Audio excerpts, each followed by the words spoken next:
engrandeció, se puso más grande que todos los otros cuernos. Y la cuarta parte derriba de los 10 cuernos.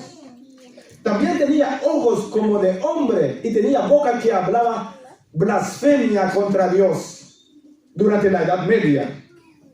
Entonces nos dice, la cuarta parte nos dice, tratará de cambiar los tiempos y la ley de Dios. Nos dice que este cuerno pequeño trata de cambiar los tiempos y la ley de Dios. También recibió poderes especiales porque le fueron entregados tiempos y medio tiempo. Entonces ustedes dirán, ¿qué es eso? Tiempos y medio tiempo. ¿Qué debemos de hacer con esas cosas, con esas palabras? En realidad, cuando nosotros vemos en la Biblia, en Daniel capítulo 4, dice que Nabucodonosor sufrió 7 tiempos. ¿Y eso qué significa?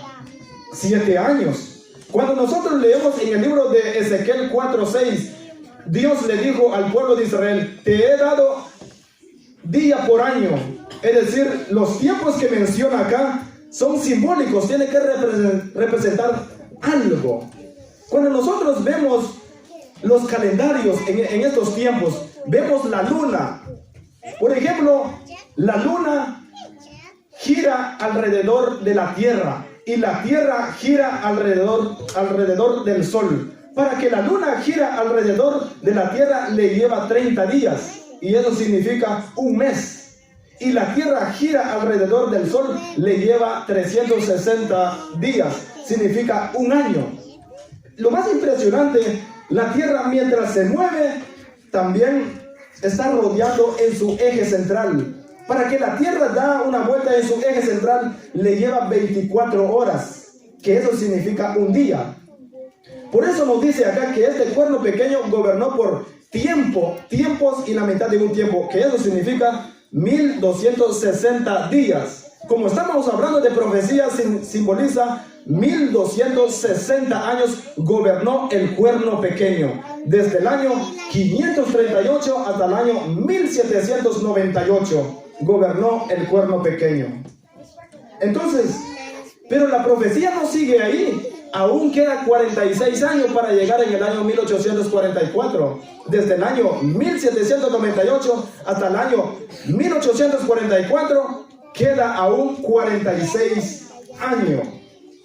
Y ahí está hablando sobre el juicio venidero, desde el año 1798 para adelante. Entonces, el juicio celestial empieza ¿en qué año? 1844. ¿Cómo vamos nosotros? ¿Desde dónde empezamos la profecía? ¿En qué año? Desde el año 605 hasta qué año concluyó. En 1844. A ver si nos quedó la profecía. Babilonia del año 605, 539. Medo-Persia 539 a 331. Grecia de 331 al año 168. El Imperio Romano de 168 hasta el año 476. De 476 hasta el año 538 surgieron algo. Los 10 cuernos y el cuerno pequeño derribó a los 3. Los érulos, los vándalos y los ostrogodos. Los érulos cayeron en el año 493. Los vándalos cayeron en el año 534. Por último, los ostrogodos cayeron en el año 538. Desde el año 538 empezó el imperio papal. El primer papa que fue establecido se llamaba Vigilio. ¿Cómo se conoce? ¿O cómo se llama? Vigilio. Y lo más interesante, el primer papa fue establecido en el año 538 en el mes de febrero. Algunos dicen el 15 de febrero, algunos dicen el 12 o el 11. No sabemos exactamente, pero sí empezó en el mes de febrero en el año 538. Y lo más interesante es, el último papa en el año 1798 cayó también en el mes de febrero también. Durante 1260 años. El primer papa, Vigilio, y el último papa, Pío VI. Entonces en Francia estaba gobernando Napoleón Bonaparte y mandó a su general Berthier para ejecutar al Papa. Dice que el Papa estaba en su trono y estaba celebrando su coronación. Entonces llegó Berthier. Hasta aquí ha llegado tu poder, lo dijeron al Papa. Lo quitaron su cadena de oro al Papa, lo quitaron su anillo de oro, lo quitaron su bastón pastoral. Entonces el Papa fue llevado a Francia en el año 1799, fue muerto en Francia. Entonces concluyó la profecía en el año 1844. ¿Me están siguiendo? ¿Aún están despiertos? Muy bien. Ahora, en el libro de Daniel, el capítulo 7 menciona 4 etapas. ¿Cuántas etapas menciona en el libro de Daniel 7? Menciona 4 etapas. Eso se conoce, los historiadores lo dicen, 4 ciclos repetitivos. Es decir, cuando nosotros empezamos a estudiar el libro de Daniel 7, tenemos que mirar cómo gobernó la primera bestia, cómo gobernó la segunda, la tercera, la cuarta, y así sucesivamente. Debemos de estudiar ordenadamente. Por ejemplo, Daniel 7, 1 al 14, allí menciona sobre la visión en su totalidad. Daniel estaba viendo la visión desde el primer animal hasta, nos dice, el cuerno pequeño y el reino del Padre. Daniel 7, 1 al 14. Cuando nosotros empezamos a estudiar Daniel 7, 15 al 18, Daniel quiso saber en cuanto al significado de toda la visión. Y después quiso saber más de toda la visión Daniel. Entonces nos dice que estaba entusiasmado Daniel y se quedó sorprendido porque quiso saber más de las bestias que él había visto en la visión. Ahora, la visión que tuvo Daniel es una visión profética. No es como nosotros a veces soñamos por comer pizza a las 10 de la noche o a las 11 de la noche. Esa visión que tuvo Daniel era una visión profética. Posiblemente Daniel estaba viendo sobre la profecía que había soñado 50 años en el capítulo 2. Estaba orando, entonces Dios le dio la visión. Entonces nos dice acá, en el Daniel 7, 19 al 22, Daniel quería saber el significado de la cuarta bestia. Y por último, los últimos versículos de la Biblia de Daniel 7, 23 al 27, el ángel le explica a Daniel la cuarta bestia, los 10 cuernos y el cuerno pequeño y principalmente el juicio, ahí donde nosotros debemos de llegar. En realidad el juicio se compone en 3 etapas o en 3 partes. Se conoce como la investigación, la sentencia y la recompensa. ¿Cuántas etapas se compone el juicio? 3. ¿Cuál es la primera etapa? La investigación, la sentencia o el veredicto y la recompensa. Entonces, la investigación, los libros se abren ¿en dónde? En el cielo, y se examinan los casos de todos los que profesan el nombre de Jesús. Entonces, cuando nosotros vemos, es como acá terrenalmente en la tierra. Primero, cuando se examina el caso, primero se examina la persona, primero el individuo, ¿se hizo bien o no? Entonces, cuando lo empiezan a examinar la persona acá en la tierra, entonces se da la sentencia de acuerdo con lo que investigaron. Y por último, se da la recompensa, si para vida o para muerte. Entonces, cuando termina la investigación, se pronuncia en el cielo la sentencia en favor de los santos y el Padre le dará el reino a Cristo. Entonces nos dice la recompensa cuando Cristo y los santos tomen posesión el reino eterno acá en la tierra. Entonces, cuando nosotros vemos la idea, es como acá en la tierra sobre el juicio que se está realizando. La investigación, la sentencia y la recompensa. Entonces, vayamos en el libro de Daniel 7:8. El libro de Daniel 7:8. Síguenme ustedes con la lectura. El libro de Daniel 7:8. nos dice así: mientras yo contemplaba los cuernos, he aquí que otro cuerno pequeño salía entre ellos, y delante de él fueron arrancados 3 cuernos de los primeros. Y he aquí que este cuerno tenía ojos como de hombre, y una boca que hablaba grandes cosas. Yo pregunto, ¿en dónde sucedió este evento? ¿En la tierra o en el cielo? A ver, los que aún están despiertos, ¿dónde está ocurriendo este evento? ¿En el cielo o en la tierra? En el cielo. Nos dice que acá en el cielo está ocurriendo este evento. Entonces, cuando nosotros vemos Daniel 7:17, nos dice, Daniel 7:17, estas 4 grandes bestias son 4 reyes que se levantarán en la tierra. Cuando Daniel empiece a comprender la profecía, nos dice que el ángel Gabriel le está explicando todas las profecías que Daniel tuvo en Daniel 7. Entonces, después que recibieron el reino, los santos del Altísimo poseerán el reino hasta el siglo eterno y para siempre. Entonces, cuando nosotros empezamos a leer Daniel 7:21, vamos a leer Daniel 7:21, nos dice así: y veía yo que este cuerno hacía guerra contra los santos y los vencía. Dice que este cuerno pequeño hacía guerra contra los santos y los vencía. Es el imperio papal del año 538 hasta el año 1798. ¿Cuántos años pasó? Pasó un periodo como de 12 siglos, 1260 años. Ahora, ¿qué significa que el reino es dado a Cristo? ¿Qué significa eso, que el reino es dado a Cristo? El espíritu de profecía armonía con la Biblia, y el espíritu de profecía nos dice sobre esta investigación que termina el reino antes de que Jesús estaba completo de su reino.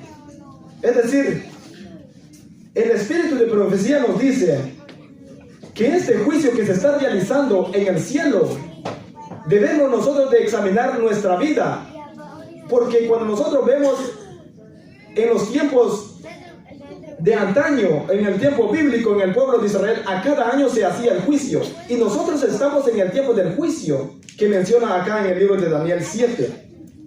Entonces nos dice, hablando sobre la investigación que termina el reino, que Jesús va a venir después que termina el juicio investigador en el año cuando Cristo Jesús empezó. Nos dice la hermana White, cuando Cristo Jesús empezó en el año 1844, el primer muerto que fue juzgado fue Adán. Entonces, el juicio empieza con los muertos y termina ¿con quién? Con los vivos. Nos dice esta cita, hablando sobre el reino de Cristo. Todos los casos habían sido fallados para vida o para muerte. Mientras Jesús oficiaba en el santuario, había proseguido el juicio de los santos muertos y luego el de los justos vivientes. Cristo, habiendo hecho expiación por su pueblo y habiendo borrado sus pecados, había recibido su reino. Entonces nos dice, estaba completo el número de los súbditos del reino y consumado el matrimonio. Lo más interesante acá nos dice que mientras Jesús estaba en el cielo, se consuma el matrimonio. Por eso nos dice, estaba completo el número de los súbditos del reino y consumado el matrimonio del Cordero. El reino y el poderío fueron dados a Jesús y a los herederos de la salvación. Y Jesús iba a reinar como Rey de Reyes y Señor de Señores. Es decir, Jesús, es decir, que al recibir el reino de Jesús, es lo mismo que casarse con su pueblo. Cuando Jesús recibe su reino, es lo mismo que casarse con su pueblo. Jesús recibe el reino y se casa con su pueblo en el cielo cuando su reino está completo al concluir la investigación. Entonces nos dice, la boda se celebra en el cielo mientras que el pueblo se encuentra aún en la tierra. Es decir, que cuando nosotros aceptamos a Cristo como nuestro único Salvador, nos incorporamos a las bodas del Cordero. Nos casamos con Cristo. Vayamos en el libro de Lucas 12, 35 y 37. En el libro de Lucas 12, 35 al 37. Lucas 12, 35 al 37.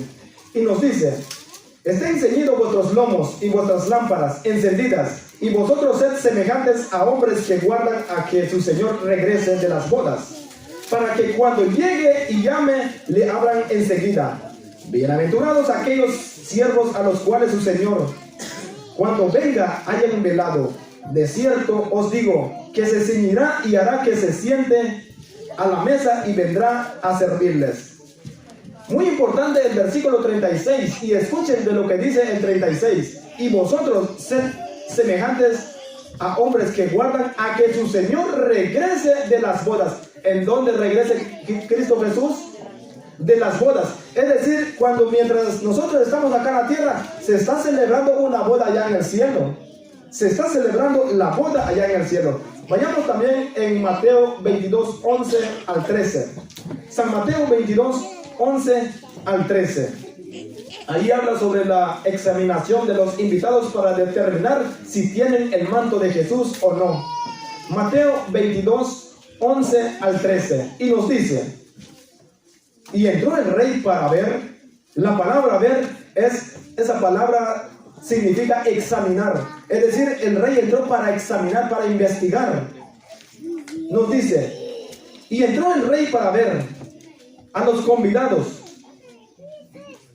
como individuos, y nos dice: y vio allí a un hombre que no estaba vestido de boda, y le dijo: amigo, ¿cómo entraste acá sin estar vestido de boda? Mas él inmudeció. El 13. Entonces el rey dijo a los que servían: atadle de pies y manos y echadle en las tinieblas de afuera. Ahí será el lloro, el crujir de los dientes. Ahora, la pregunta es: cuando Jesús relató este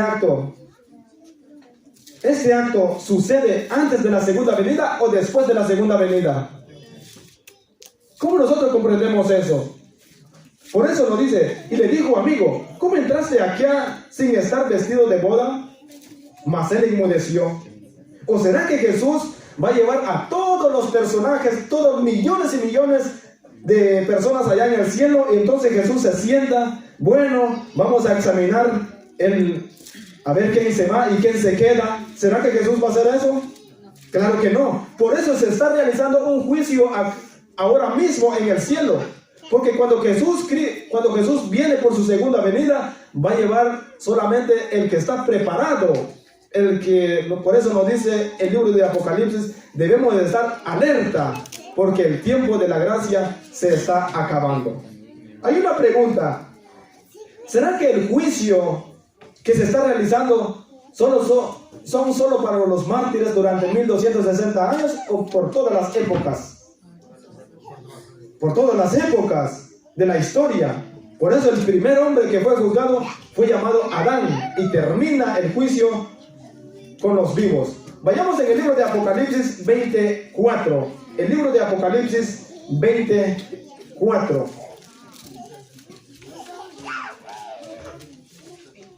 Apocalipsis 24 nos dice así: y vi tronos, y se sentaron sobre ellos los que recibieron la facultad de juzgar. Y vi las almas de los decapitados por causa del testimonio de Jesús y por la palabra de Dios, los que no habían adorado a la bestia ni a su imagen, y que no recibieron la marca en sus frentes ni en sus manos, y vivieron y reinaron con Cristo 1000 años.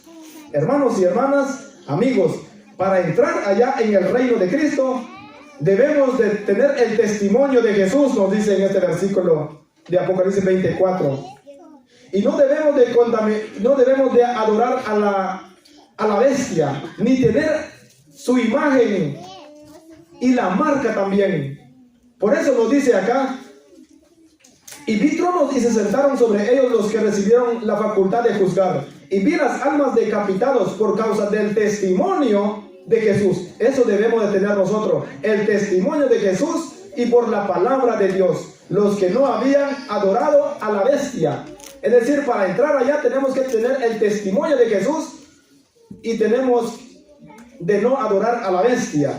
Y también nos dice, ni a su imagen. No tenemos que tener la imagen también de la bestia. Y por eso también nos dice, y que no recibieron la marca en sus frentes ni en sus manos, y vivieron y reinaron con Cristo 1000 años. Entonces nos dice que nosotros debemos de estar preparados, alerta, para entrar en el reino de Cristo Jesús. Entonces cuando Cristo venga, nos haya preparados como las 10 vírgenes encendidas nuestras lámparas. Estamos orando, estudiando, clamando a Dios y estamos profesando a Dios. Y entonces nuestro nombre será marcado en la vida, en el libro de la vida en el cielo. Entonces Cristo nos haya preparado y dispuesto a entrar allá en el reino de los cielos. ¿Cuántos queremos ir allá en el cielo? Amén. Gloria a Dios por eso. Entonces nuestra oración debe de hacer un estudio de la palabra de Dios y así prepararnos para ese encuentro glorioso con nuestro Señor Jesucristo. Amén. Amén. Amén. Vamos a ponernos de pie y vamos a cantar nuestro canto tema ya para finalizar. Vamos a ponernos de pie todos juntos.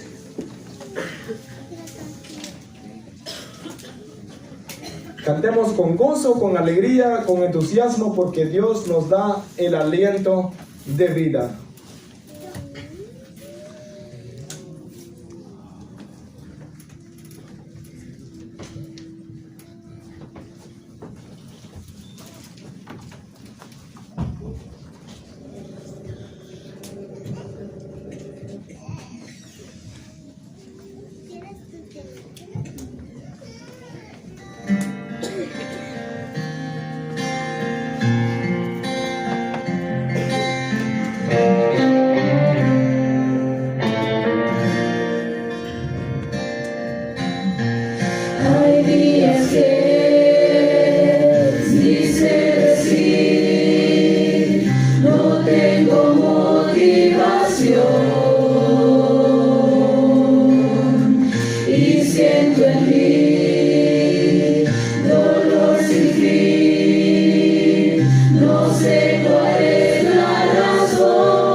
apoyarnos para despedirnos.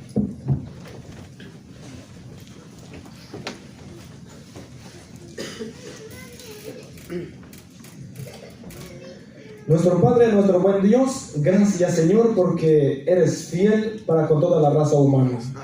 Gracias Señor porque aquí estamos de rodillas ante ti. Te pedimos perdón por nuestros pecados, Padre. Ten compasión de nosotros, oh Dios. Y ayúdanos Señor de servirte, oh Padre. Ayúdanos Señor de pasar tiempo en el estudio de tu palabra y así prepararnos segunda venida. Oro por cada uno que estamos acá presentes. Ayúdanos, Señor, de servirte todos los días de nuestra vida. Danos esa fuerza. Pon tu Espíritu Santo cada uno de nosotros, desde el más pequeño hasta el más grande. Y ayúdanos, Señor, durante esta semana. Ayúdanos de escuchar tu voz. Ayúdanos de hablar de tu palabra. Y ayúdanos, Señor, de servirte con todas nuestras fuerzas, con todas nuestras energías, oh Padre. Oro por cada uno que estamos acá, por todos los amigos, oh Padre. Y que tu palabra penetra en nuestros corazones y así ponerlo en práctica, oh Dios. Desde ya danos un buen descanso en esta noche, así nuestro acostar, así también nuestro levantar. En donde quiera donde vayamos, oh Dios, que nosotros podamos reflejar el carácter tuyo, oh Padre. Gracias, Señor, por escucharnos. En el nombre de Jesús. Amén y amén. Amén.